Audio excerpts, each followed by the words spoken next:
Hello again team, it's Jess or JashiiCorrin and welcome back for day 8 of the 12 Days of Christmas mini-series. Today what I've got is a fairly straightforward Christmas card tracker. As someone who doesn't actually send Christmas cards, I'm not going to be using this one myself, but this is just a simple idea for how you might be able to track yours. I know a couple of the other layouts that I've had as part of this series have been a little bit more involved, and although the decorative element on this page that I'll show you later is a little bit fiddly, the rest of it's really straightforward. Which is good, because we're getting up to Christmas and things are getting just a little bit more frantic. I'm not sure if that's the case with you, but I'm not really even organising all that much for Christmas and I'm certainly feeling the pressure. Now, it goes without saying that a lot of you guys, if you do send Christmas cards, have probably already done it by this point. Especially because at this time of year, and especially this year, the Postal Service is having a fairly intense go of it. But maybe you could use something similar when you send your Christmas cards next year. For this one, we just have the title along the top in the same style that I've been using for pretty much all of our other pages. And then the tracker is just as simple as having a space to write down the person or people you're sending the cards to, a space to write down their address if it's not something you already have in an address book, and then on the right hand side there's just 4 columns to note down when you've purchased the card, when you've written the card, when you've sent the card, and then if you receive a card back from those people. That last one might not be so important to you. I'm just pretty big on the idea of equal exchange, so if I'm going to the effort to send somebody a card, it would be nice to know if they sent one back.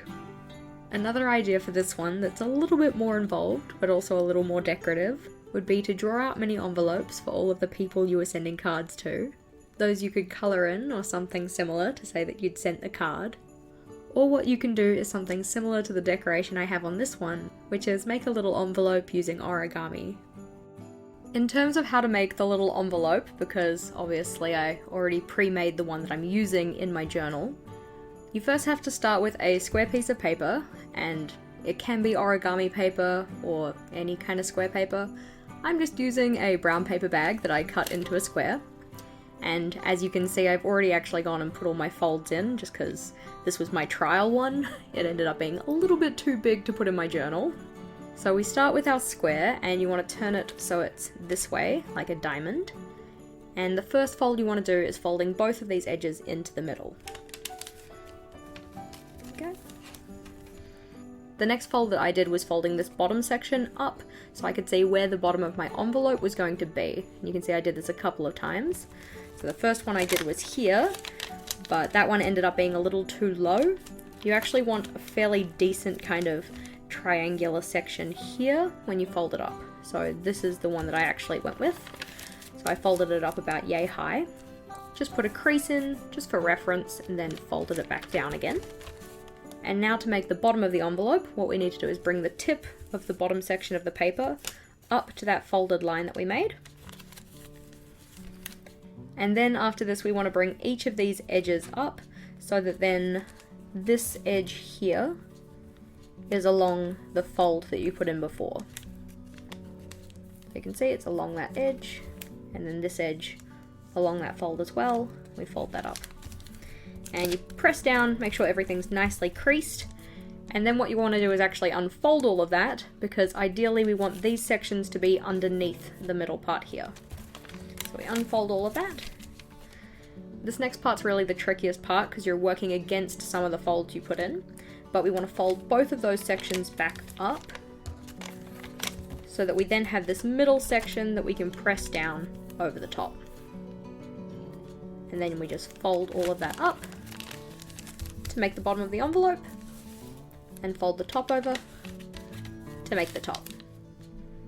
What I then liked to do was stick both of these edges down just using some double-sided tape, just carefully along the edges here, so that then it stays stuck. As I said, I'm really just using this envelope as decoration, but what would be a cute idea would be as if on the inside of the envelope you had the list of people you wanted to send cards to. That way you could open it up and see all those people. It also means if anybody picks up your journal, they won't immediately see who you're sending things to, which could have been a good idea for the gift list. To add some final decoration to the envelope though, I'm just adding a small piece of washi tape to keep it closed, and then drawing in some stars with my Pit Artist pen.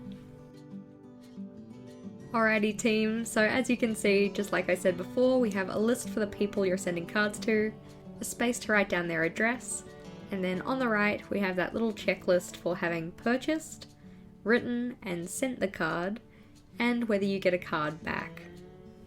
As I said, a fairly straightforward list, and hopefully my origami tutorial wasn't too hard to follow.